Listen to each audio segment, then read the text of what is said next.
चौहान जी।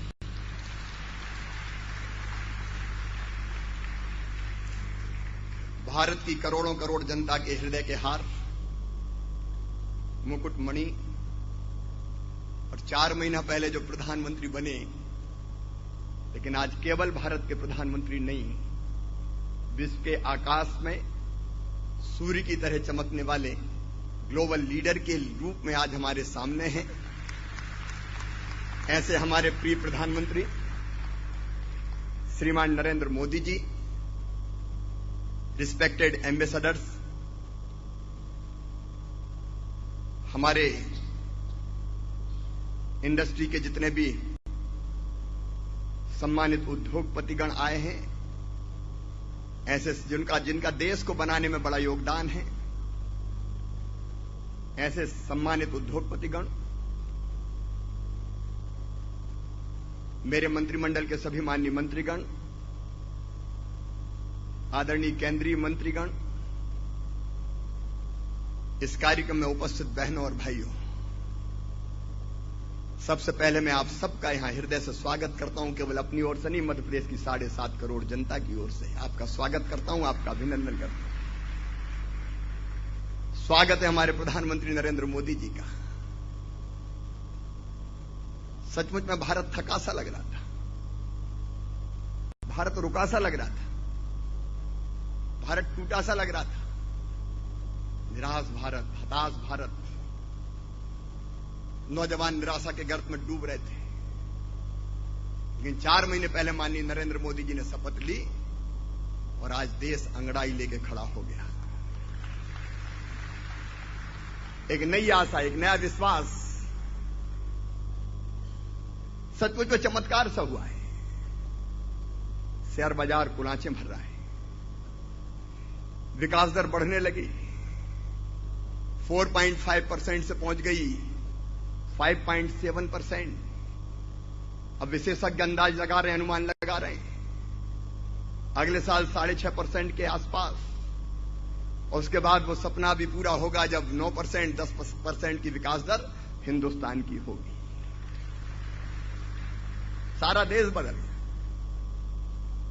प्रधानमंत्री ब्रिक्स गए, ब्रिक्स देशों के सम्मेलन में गए, ब्रिक्स बैंक बन गया, जिसका चेयरमैन भारत हुआ। और कोई बड़ा नहीं, कोई छोटा नहीं, हमारे प्रधानमंत्री का सुझाव था, जितने भी पार्टनर कंट्री है सबका हिस्सा बराबर बराबर होगा।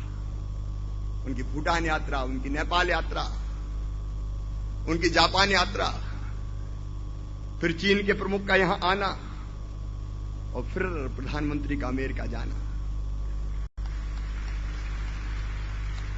एक नरेंद्र गए थे विश्व धर्म सम्मेलन में शिकागो में, जैसे उन्होंने कहा अमेरिका निवासी बहनों और भाइयों,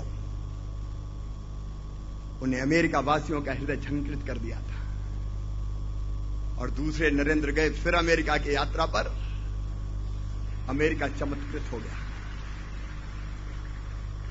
सचमुच में मन गर्व से भरता है। मैं भाव विभोर हूं आज, आनंद और प्रसन्नता से भर जाता है।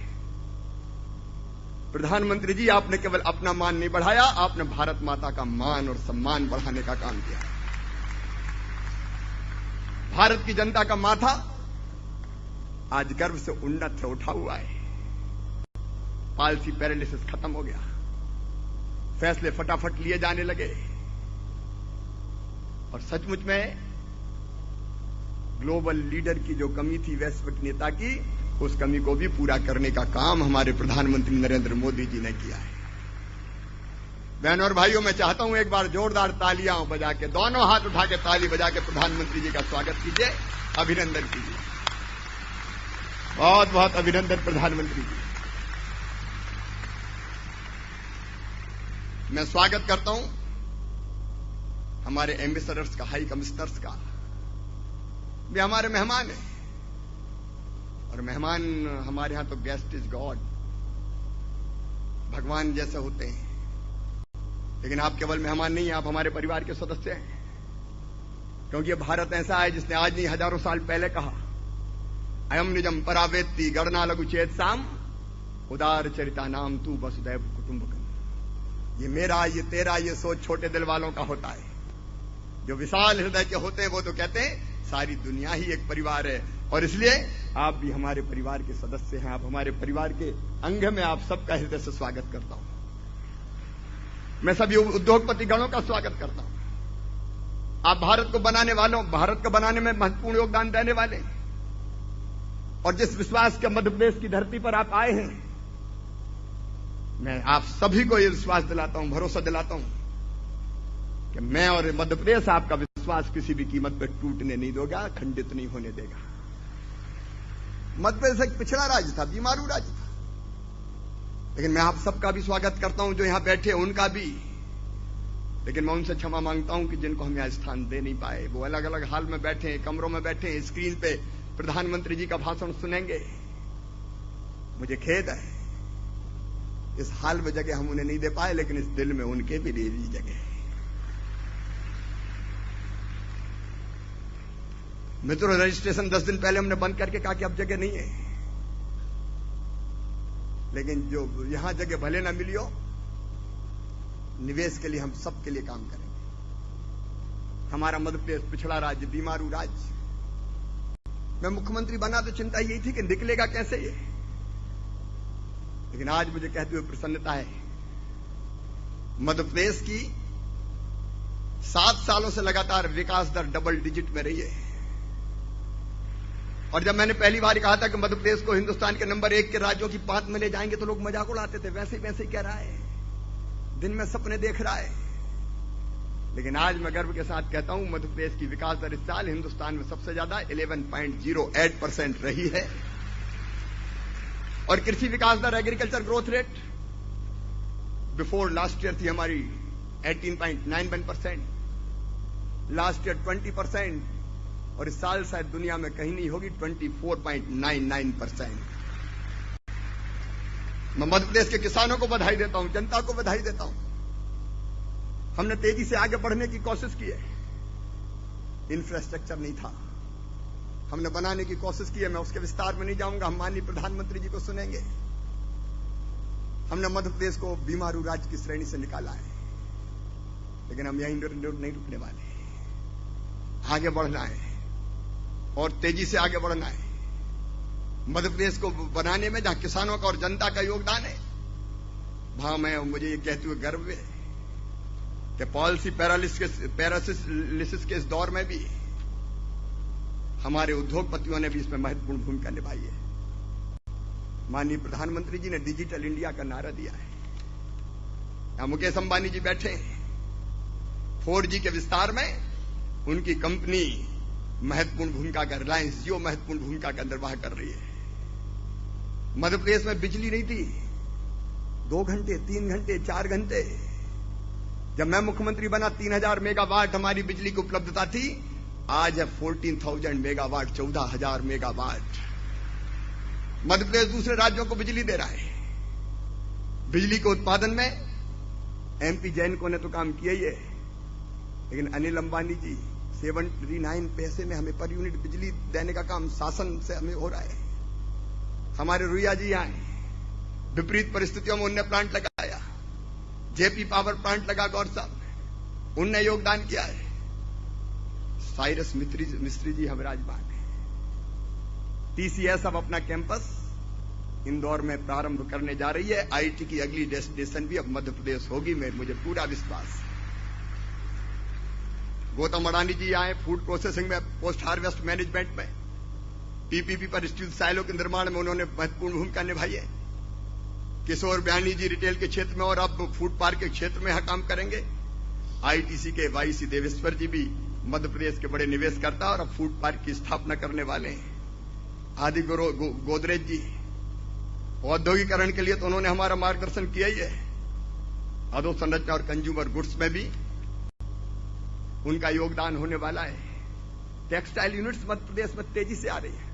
मैं अगर नाम लूं तो बहुत ऐसे मित्र हैं, समय के अभाव में मैं नाम नहीं ले पा रहा हूं, लेकिन जो उद्योगपतियां बैठे हैं उनका बड़ा महत्वपूर्ण योगदान है। इसके लिए मैं उनको धन्यवाद देता हूं। लेकिन अभी रुकना नहीं है, अभी तो कई कदम आगे बढ़ना है। मैं केवल इन्वेस्टर समिट बुला के आपको नहीं छोड़ूंगा, मध्य प्रदेश ऐसा है कि एक बार अगर हाथ पकड़ता है तो फिर छोड़ता नहीं है। हमने हाथ थामा है, अब साथ लंबी दूर तक ले जाएंगे। मध्य प्रदेश की फाइनेंशियल हेल्थ ठीक करने का भी हमने काम किया है। रेवेन्यू सरप्लस स्टेट हमारा मध्य प्रदेश, फिस्कल डेफिसिट 3% के अंदर हमने सीमित करके रखी है। हमने जहां कुल राजस्व प्राप्तियों का 22% हम केवल ब्याज की अदायगी में देते थे, अब केवल 6% तक लेके आए हैं। लेकिन हमारे प्रिय प्रधानमंत्री जी ने नारा दिया है, मेक इन इंडिया। प्रधानमंत्री जी का नारा हमारे लिए नारा नहीं है, सचमुच में मध्य प्रदेश के लिए मंत्र है। और प्रधानमंत्री जी मेक इन इंडिया के लिए आइडियल स्टेट बना के देंगे हम, मेक इन मध्य प्रदेश। आइए मध्य प्रदेश में निवेश कीजिए, मैं आह्वान करता हूं। लेकिन मध्य प्रदेश में निवेश क्यों करें? सबसे बड़ा सवाल यही है। मैं कहना चाहता हूं उद्योगपति मित्रों, जो यहां बैठे हैं उनको भी, जो दूर सुन रहे हैं उनको भी, और जो ना यहां नहीं है उनको भी, आइए मध्य प्रदेश। मध्य प्रदेश इसलिए कि हमारे पास भूमि उपलब्ध है। हमने लैंड बैंक बनाया है, 26,000 हेक्टेयर का हमारा लैंड बैंक तैयार है। हमने उसको वेबसाइट पे भी डाला है, हम पुस्तिका भी सबको वितरित कर रहे हैं। जमीन का झगड़ा नहीं है। आप देखिए, जमीन पसंद कीजिए, उंगली रखिए, आपको जमीन दे दी जाएगी। हमारे पास भूमि है। उद्योग के लिए बिजली चाहिए, रहीमन बिजली राखिए, बिन बिजली सब सून। उसके बिना उद्योग नहीं आ सकते। कई राज्य बिजली के संकट से गुजर रहे हैं, लेकिन 24/7 हम बिजली उपलब्ध आपको करा रहे हैं। मध्य प्रदेश में पानी की कमी नहीं है। प्रधानमंत्री जी के मूल मंत्र जो गुजरात में उन्होंने कहा था, पानी रोको, हमने भी उसको आत्मसात किया।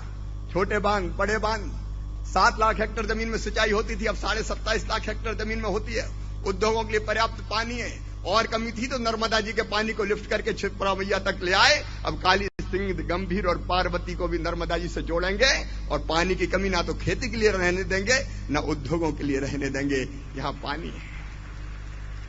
यहां इसलिए कि स्किल्ड मैन पावर हमने तैयार की है। स्किल डेवलपमेंट मिशन प्रधानमंत्री जी का सपना है। हमने नई आईटीआई खोली, पुरानी आईटीआई को अपडेट किया। इंजीनियरिंग कॉलेज है, पीपीपी मोड पे आईटीआई खोल रहे हैं।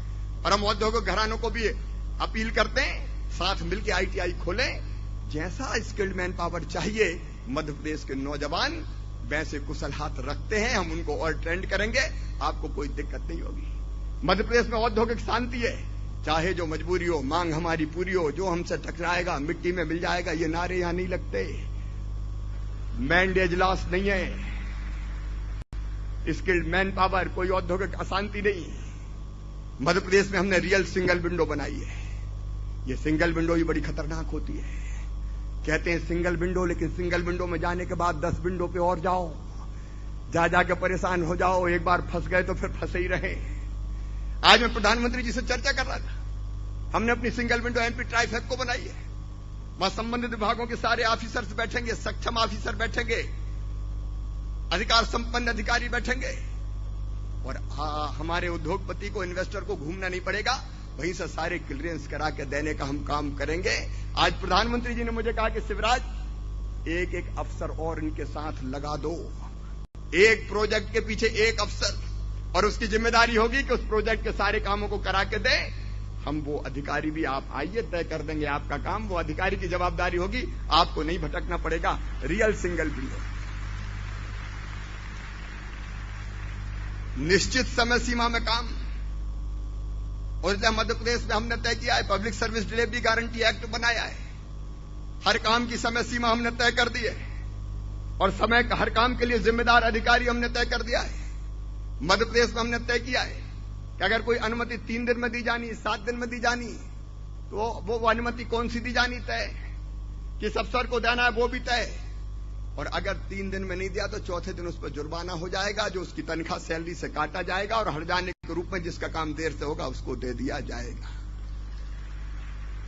हमने सिटीजन चार्टर को कानून बना दिया है, और इसलिए हर काम समय सीमा में होगा।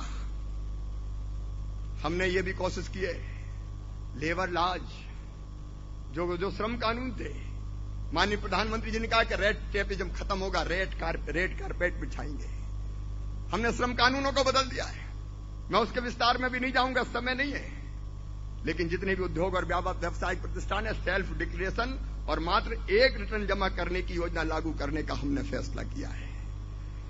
हमने लेबर लॉज में, श्रम कानूनों में लाइसेंस रजिस्ट्रेशन निर्धारित समय सीमा में जारी नहीं हो अगर किया गया तो वो स्वतः जारी हो जाएगा, फिर जारी करने की जरूरत ही नहीं पड़ेगी। 16 श्रम कानूनों के अंतर्गत 61 रजिस्टर संधारित किए जाते थे, करना पड़ते थे। अब उसकी जगह केवल 1 रजिस्टर से काम चलेगा और 13 प्रकार के रिटर्न के लिए केवल 2 रिटर्न भरने पड़ेंगे, 2 वार्षिक रिटर्न। ये बार रिटर्न के झंझट से भी मुक्ति देने का काम किया है। रात में महिलाओं को काम करने की 3 पाली में अनुमति सुरक्षा के साथ पॉल्यूशन कंट्रोल बोर्ड और फूड एंड ड्रग कंट्रोलर की प्रक्रियाओं को सेल्फ सर्टिफिकेशन और समय में सीमा में बांधकर सरलीकृत किया है। मैं उसके बहुत विस्तार में नहीं जाऊंगा, समय मुझे इसकी इजाजत नहीं देता। लेकिन इसके साथ एक बात और है, मध्य प्रदेश में निवेश इसलिए भी कि ना यहाँ कोई पूरब का है, ना कोई पश्चिम का है, ना कोई उत्तर का है, ना कोई दक्षिण का है। यहाँ तो जो आता है वो मध्य प्रदेश के ही हो जाता है। अगर मुंबई की भाषा में कहूं तो सब अपना मानुस आहे, कोई यहाँ का नहीं, कोई वहां का नहीं। जैसे दूध में मिलकर शक्कर एक हो जाती है, वैसे जो मध्य प्रदेश में आता है वो मध्य प्रदेश का ही हो जाता है। और सिंगल विंडो नहीं, हमने तो द्वार ही खोल दिए। खिड़की की बात कौन करता है? दिल के दरवाजे भी खुले हैं और मध्य प्रदेश के दरवाजे भी खुले हैं। आइए, प्रधानमंत्री जी का आशीर्वाद है और मध्य प्रदेश में मैं भी हूं, चिंता मत करना। अगर जरूरत पड़ेगी तो हम नीतियों को अपडेट करेंगे, जरूरत पड़ी तो प्रक्रियाओं को बदलेंगे, क्योंकि एक जिद है, एक जुनून है, एक जज्बा है, एक तड़प है। मध्य प्रदेश को गरीब नहीं रहने देंगे। पर कैपिटा इनकम और बढ़ानी है, लोगों का जीवन स्तर और उठाना है, जनता की आंखों में आंसू नहीं रहने देना, उसके चेहरे पर मुस्कुराहट लेके आना है और इसके लिए जी जान लगा के काम करेंगे। माननीय प्रधानमंत्री जी ने कहा कि भारत को फिर से दुनिया का सरताज बनाना है, विश्व गुरु के पद पर भारत को अधिष्ठित करना है। उनके सपने को पूरा करने के लिए मध्य प्रदेश कोई कसर नहीं छोड़ेगा। प्रधानमंत्री जी, हम परिश्रम की पराकाष्ठा करेंगे, प्रयत्नों की परिसीमा करेंगे, दिन और रात एक करेंगे और आपके सपनों के भारत के निर्माण के लिए हम वैसा मध्य प्रदेश बनाएंगे, वैसा मध्य प्रदेश बनाएंगे, कोई कसर नहीं छोड़ेंगे। मैं फिर एक बार अपने सभी उद्योगपति साथियों को और हमारे विदेश से आए डेलीगेट्स को भी ये विश्वास दिलाना चाहता हूं, मध्य प्रदेश से भी पर विश्वास कीजिए। मैं जबान से नहीं बोलता, मैं दिल से बोलता हूं, अंतरात्मा से बोलता हूं। हम जो कहते हैं वो करने की कोशिश करते हैं। आइए, मध्य प्रदेश में निवेश कीजिए। मैं आपको आश्वस्त करता हूं कि आपका परिश्रम बेकार नहीं जाएगा, आपकी पूंजी बेकार नहीं जाएगी। और एक बार मैं फिर आप सबका हृदय से स्वागत करता हूं। प्रधानमंत्री जी ने कहा है, सबका साथ सबका विकास, मतलब सर्वे भवन्तु सुखिनः, सर्वे सन्तु निरामया, सर्वे भद्राणि पश्यन्तु, मां कश्चित् दुर्भाग् भवेत्। सब सुखी हो, सब निरोग हो, सबका मंगल हो, सबका कल्याण हो। उनके उस सपने को और संकल्प को साकार करने के लिए मध्य प्रदेश कोई कसर नहीं छोड़ेगा। एक बार आप सबका फिर मध्य प्रदेश में हृदय से स्वागत, अभिनंदन। लेकिन भूलिएगा मत, आए हैं तो कुछ किए बिना जाने नहीं दूंगा। अब साथ साथ मिलकर प्रगति और विकास का सफर तय करेंगे। एक बार फिर माननीय प्रधानमंत्री जी का और सभी अतिथियों का स्वागत करते हुए मैं अपनी वाणी को विराम देता हूं। बहुत बहुत धन्यवाद, प्रणाम, नमस्कार।